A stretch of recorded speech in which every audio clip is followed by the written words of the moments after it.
So move on to turn 3, Tomb Kings. We're still locked in combat with my Knights Errant and those stupid carrion on the right. He takes his big block of archers and charges my men-at-arms, and I was actually pretty welcome to see that coming because I've got spears, I've got the outnumber, I've got 5 losses before I lose my 3rd rank, so I actually think I'm going to do okay there, and ultimately I'll win that even if I never bring any help for those men-at-arms, I think. So, yeah, I'm okay with that. Here on the other side of the board, he charges my Knights of the Realm, I flee, and boy do I flee. And that actually turned out pretty well too, because now, assuming I pass my fear test, I'm going to get a double charge on that skeleton unit, and then assuming that I rally those Knights of the Realm, I'll be set up so that if he brings his chariots over, I'll be in a good position to countercharge him, or if nothing else, I'll be set up to where he can't really bring him over very well. So the worst thing that could happen for me would be for my Knights of the Realm by that house to fail their fear test, because then they'll be stuck there and they'll almost automatically get flank charged, and that would be ugly. So there's another look at the board. We're still on turn 3, the Tomb Kings.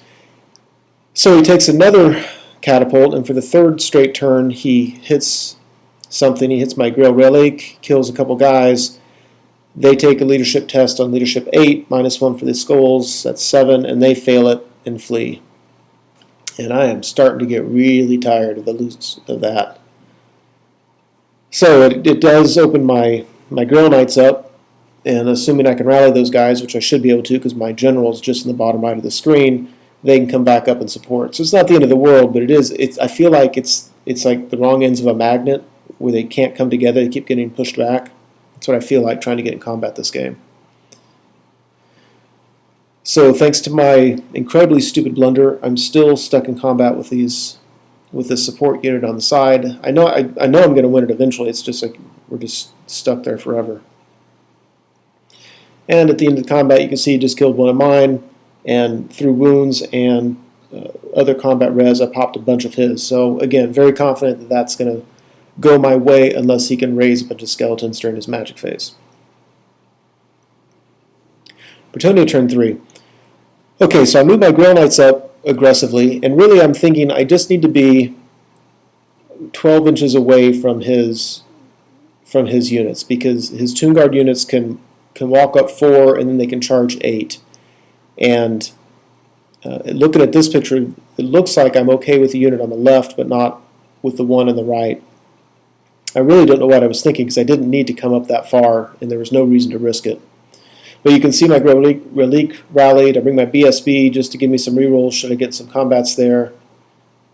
On the left, luckily you can see I passed both my fear tests, so I got a flank charge with my men-at-arms into the side of that archer unit, and my Knights of the Realm went to their front. And unless I really roll badly, that combat should go just fine.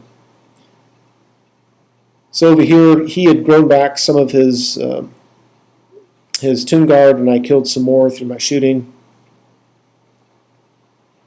Hey, finally killed the carrion. Woo! So the small unit of Knights Errant on the right-hand side, they're finally freed up for next turn, I guess.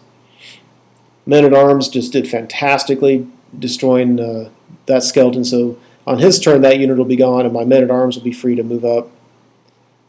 And this is where the combat on the left was. His skeletons are completely gone. Men-at-Arms did great. They actually killed a bunch of stuff. But with the flank, the outnumbered, the 3 ranks, yeah. And then with, of course, the Knights helping out. So I really like how this turned out, because now not only are his chariots not going to get the flank charge on me, but my Knights of the Realm can see his catapult. So on my next turn, assuming I pass a fear test, I can charge the catapult. I should beat it easily, and then I'll get an overrun into his Casket of Souls, so I won't have to take a terror test in order to charge it. And I'm just really, really, really happy with how that turned out. So there's a overview of the board. So Tomb Kings turn 4. He took the Tomb Guard unit with his king in it, which is the one on our left, and he marched them forward, or walked them forward 4 inches like I expected. And the one on the right, he didn't bring up. He went ahead and left them back. So I that was the one that I thought had the best chance of hitting my Grail Knight, so I thought I was pretty safe there. I don't know what he did with his chariots. I forgot. I think he lined his chariots up to look at my guys that were thinking about charging his catapult. So the Casket of Souls goes off, and I had the Knights Errant nearby, leadership 7. That didn't help much. He was rolling relatively high across the board. So killed 4 of my fast cav. Yeah, these guys didn't have any knights nearby, and he rolled pretty high for them. So killed 7 archers. These are in the lower right-hand corner of my side of the board. Only killed a couple of these guys, but the problem is they're going to have to take a leadership test. So the remaining fast cav runs off the board. The archers at the bottom run away. The archers in the middle run off the board, or they run away and they run off the board next turn. So I guess I'm lucky the Casket of Souls didn't hurt me at all with knights, but it really put a hurting on my peasants. So this was the blunder of the game. Moving my Grail Knights up was so stupid. I thought that I was outside of 12 inches for this. So when he did his march movement with these guys, I didn't even try to stop it. I'm not sure I could have anyway. And he was easily within 8 inches, probably 7 1/4 inches away. So I've got that big unit of Tomb Guard with his King General charging my Grail Knights. And they're, of course, going to get the extra attack and from the smiting. It's just, what a stupid, stupid, stupid blunder. So he beats my Grail Knights, runs them down. My BSB fails his panic test and runs, of course. And now the problem is I've got that stupid unit right in the middle of all my guys. And he can do a reform and then declare a charge on his turn. So I'm kind of, I don't like that. I get very anxious about that. So Bretonnia turn 4, my BSB fails his rally test, even with my general, who at the time was nearby. So he ran towards the nearest table edge. I don't know why I didn't charge my Grail Relique into the front of that unit. My assumption is I know I would have lost and he would have beaten him in combat, and it wouldn't have done me any good. So I'm really just trying to get away. I want to use those 2 infantry units to bog down this general's unit, and I want to get my knights away from there, really. So the Knights of the Realm over here failed their fear test to charge the catapult. So now I'm set up for a flank charge from his chariots, which isn't the end of the world, because if he does charge, I'm just going to flee, and then I'll countercharge his chariots, assuming I can pass a damn fear test. But it really hurts me. I mean, that catapult and the Casket of Souls is killing me, and here was an opportunity to take them both out of the game, and I failed a fear test, which is why I like Knights Errant better than Knights of the Realm. They're cheaper, and I don't fail fear tests. Oh, and I guess my skirmishing archers are still on the board. It didn't look like they had fled. Okay, so this was a heartbreaker. Took my trebuchet and aimed it on the head of his Hierophant, because he made the mistake of putting her within sight of him. And I guessed 2 inches too far and then scattered exactly 2 inches back on top of her head. I mean, an amazing coincidence. Strength 10, D6 wounds, and I roll a 1 to wound. So I don't wound her.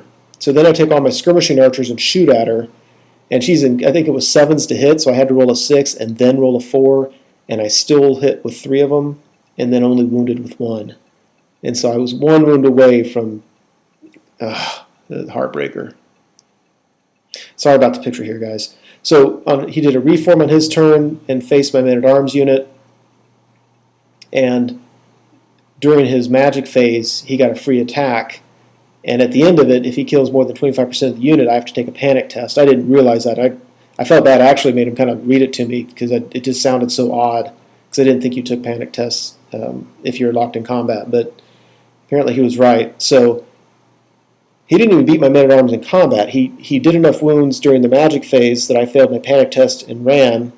Just before they ran, his other Tomb Guard charged my general's unit, and I decided to flee there because I didn't think I was going to do very well, and I thought I'd get countercharged by his general's unit. So my King's unit, Knights Errant, fled. The men-at-arms fled into the second unit, and they were destroyed. So on my turn 5, I charged the knights errant into the flank of his king's unit. They're not going to do anything, and it's turn 5, but we both thought it was turn 6, so there's nothing really to be done there. I think I whiffed all my attacks. I might have killed one guy. He didn't do anything back. So, yeah, just the weirdest game. Almost bloodless. It was a minor victory for him because I did lose. At some point, I lost the skirmishing archers. I don't know where or when. I lost my fast cav, lost some other archers, lost my Grail Knights. All he really lost were a couple units of bowmen, and so it was a minor victory. But for the most part, it was bloodless. So, in hindsight, it was just I just seemed to make just a couple really stupid mistakes with the Knights Errant on the right, which really held up my right flank, and with my Grail Knights just giving them for free. So, live and learn. It was a fun game. Hope you enjoyed it.